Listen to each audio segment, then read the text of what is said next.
نحمده ونصلي على رسوله الكريم اما بعد فاعوذ بالله من الشيطان الرجيم بسم الله الرحمن الرحيم قال النبي صلى الله عليه وآله وسلم ان الحلال بين والحرام بين وما بينهما مشتبهات۔ رسول رحمت صلی اللہ علیہ وآلہ وسلم کا فرمان ہے، بے شک شریعت کے اندر حلال واضح ہے اور اسی طرح حرام بھی واضح ہے، اور جو حرام اور حلال کے درمیان ہے وہ مشتبہات ہیں، جو یعنی کہ حرام سے کچھ نہ کچھ ملتی جلتی ہیں تو وہ حرام ہے، جو حلال سے کچھ نہ کچھ ملتی جلتی ہیں تو وہ حلال ہے۔ ایسی کوئی چیز شریعت کے اندر نہیں ہے جو انسان کھاتا بھی ہو اور شریعت نے اسے حرام کہا ہو، اور ایسی کوئی چیز نہیں ہے کہ جس کو شریعت نے حرام کہا ہو اور انسان اس کو حلال سمجھتا ہو، اور یہ کسی کے اختیار میں نہیں ہے، کسی کے بھی اختیار میں نہیں ہے، حتیٰ کہ اللہ رب العالمین کے بھیجے ہوئے سچے انبیاء، صادق و امین آخری نبی محمد رسول اللہ صلی اللہ علیہ وسلم، ان کو بھی اختیار نہیں ہے کہ کسی حلال چیز کو حرام ٹھہرائیں یا کسی حرام چیز کو حلال ٹھہرائیں۔ یہ اللہ رب العالمین ہی حلال کرتے ہیں اور اللہ ہی حرام کرتے ہیں۔ جس کی طرف میں اشارہ کرنا چاہتا ہوں وہ ایک ساتھی کا سوال تھا کہ شریعت کے اندر خرگوش کی حلت کیا ہے، کہ کیا یہ حلال بھی ہے یا حرام ہے، کیونکہ ہمارے مسلمانوں کے درمیان ایک خاص طبقہ ہے جو اس کو نہیں کھاتا، وہ اس کو نہیں کھاتے، اور انہوں نے ایک حدیث بھی سامنے رکھی ہوئی ہے، وہ حدیث میں آپ کے سامنے سنا دیتا ہوں جو اگرچہ ضعیف ہے، من گھڑت ہے، سنن ابی داؤد کے اندر یہ حدیث موجود ہے کہ نبی علیہ السلام کے پاس گوشت رکھا گیا خرگوش کا۔ آپ علیہ السلام کو بتا دیا کہ اللہ کے نبی یہ آپ کے لیے کسی ساتھی نے ہدیہ اور تحفہ دیا ہے، خرگوش کا گوشت ہے۔ نبی علیہ السلام خاموش بیٹھے رہے۔ کافی دیر کے بعد پھر اس نے کہا اللہ کے نبی یہ خرگوش کا گوشت ہے، آپ تناول فرمائے نا۔ تو آپ نے فرمایا کہ میری طرف اللہ رب العالمین نے وحی کی ہے کہ اس کو تو حیض آتا ہے اور حیض اس کی حلت کے اندر مانے ہے، میں اس وجہ سے نہیں کھاتا۔ یہ سنن ابی داؤد کے اندر حدیث موجود ہے، لیکن اگرچہ یہ من گھڑت ہے، ابو داؤد رحمہ اللہ نے خود اس کی وضاحت کی ہے کہ اس کے اندر ایک راوی ہے جسے خالد کہا جاتا ہے، وہ لین الحدیث ہے، یعنی کہ حدیث کے اندر بہت ہی کمزور ہے، حدیث بیان کرنے کے اندر اپنی ڈنڈی مار جاتا ہے، انہوں نے خود واضح کر دیا ہے۔ اور خرگوش کی حلت اور حرمت کے بارے میں احادیث کے اندر، خاص کر سیاستہ کے اندر 35 احادیث ہیں، جس میں سے 29 ٹھیک ہیں اور باقی 6 جو ہے نا وہ من گھڑت ہے، ضعیف ہے، کوئی ضعیف ہے، کوئی کسی کے اندر راوی مجہول ہے۔ اب حلت کے بارے میں آ جاتے ہیں کہ حلت کی کیا دلائل ہیں۔ صحیح بخاری میں سب سے پہلے حدیث موجود ہے، مر الزہران ایک مقام کا نام ہے، عرب کے اندر ایک جگہ کا نام ہے، وہاں پر صحابہ کرام کہتے ہیں کہ ہم جمع ہوئے، میری نگاہ پڑی، ایک صحابی کہتے ہیں کہ میری نگاہ پڑی کہ ایک بل میں سے خرگوش نکلا، مجھے بڑا پیارا لگا، میں اس کے پیچھے بھاگا، اتنا بھاگا اتنا بھاگا اتنا بھاگا کہ میرے ہاتھ سے نہیں چڑھا ہوا، میں نہیں پکڑ سکا۔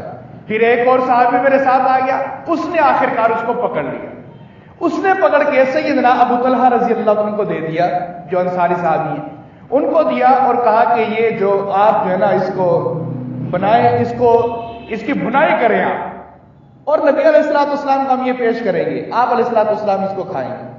تو صحابہ کرام نے وہیں پر اس کی بنائی کی، اچھی طرح سے اس کو بنایا اور نبی علیہ السلام کے پاس لے آئے، آپ علیہ السلام کے سامنے رکھا گیا۔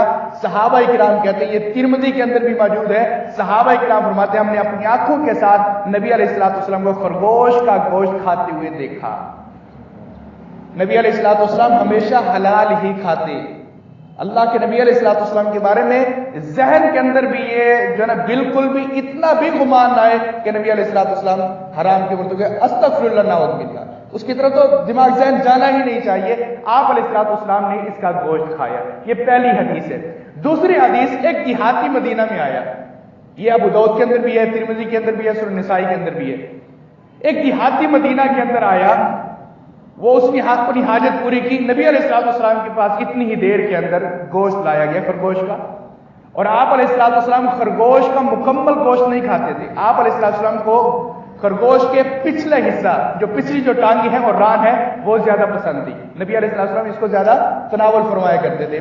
تو آپ علیہ السلام کے پاس اتنی دیر میں وہ 2 رانیں بھی آ گئی, خرگوش کا پچھلا حصہ بھی آ گیا, آپ علیہ السلام کے پاس رکھا. آپ کافی دیر تک بیٹھے رہے, آپ نے نہیں کھایا. صحابہ کرام فرماتے ہیں یا رسول اللہ, عرض کرتے ہیں یا رسول اللہ آپ کھائیں نا. تو نبی علیہ السلام نے اس دیہاتی کو دیکھا, آپ نے فرمایا کہ دیہاتی تو کیوں نہیں کھاتا, تو کیوں نہیں کھاتا؟ اس نے کہا اللہ کے نبی میں آپ کو دیکھ رہا ہوں آپ نہیں کھا رہے, اس وجہ سے میں بھی رکا ہوں. اور بہترین جو وجہ ہے نہ کھانے کی, اصل جو وجہ ہے وہ یہ ہے کہ میں روزے سے ہوں, میں روزے سے ہوں, میں نے روزے کی وجہ سے نہیں کھایا. اور سب سے پہلے اب اگر آپ کھائیں گے تو باقی لوگ کھائیں گے, اگر آپ نہیں کھائیں گے تو کوئی کھانے کے لیے تیار نہیں ہے. نبی علیہ السلام نے فرمایا تجھے کون سے روزے ہیں, نہ محرم ہے, نہ شوال ہے, نہ رمضان ہے, کون سے روزے رکھ رہے؟ اللہ کے نبی نفلی روزے رکھے. آپ علیہ السلام نے اسے نصیحتاً فرمایا اگر اللہ کے بندے دیہاتی عربی اگر تو نے نفلی روزے رکھنے بھی ہوں تو وہ رکھنا جو روشن ہے. روشن سے مراد ایام 20 کے روزے, 13, 14, 15 کے روزے, ان کے روزے رکھا کر. اگر تو یہ 3 روزے رکھے گا اللہ رب العالمین تجھے پورے مہینے کے روزوں کا ثواب عطا فرمائے گا. سبحان اللہ. دیکھیں اللہ کے نبی نے ایک اور مسئلہ بھی اس کے سامنے واضح کر دیا.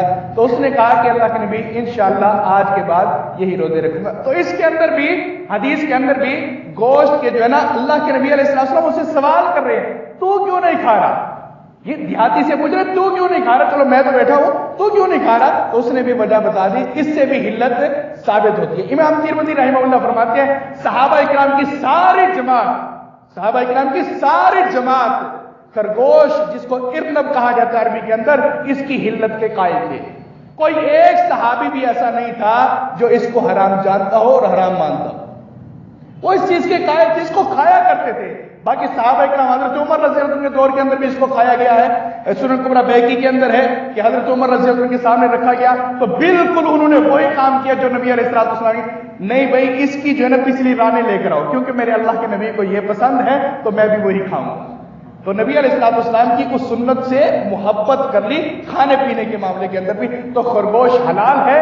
تو یہ اگر کہنا کہ خرگوش کو حیض آتا ہے, اگرچہ یہ حدیث من گڑت ہے, ایک طبقہ نہیں کھاتا, وہ بھی یہی کہتے ہیں کہ بھئی اسے حیض آتے ہیں, مینسز آتے ہیں, اس وجہ سے ہم نہیں کھاتے.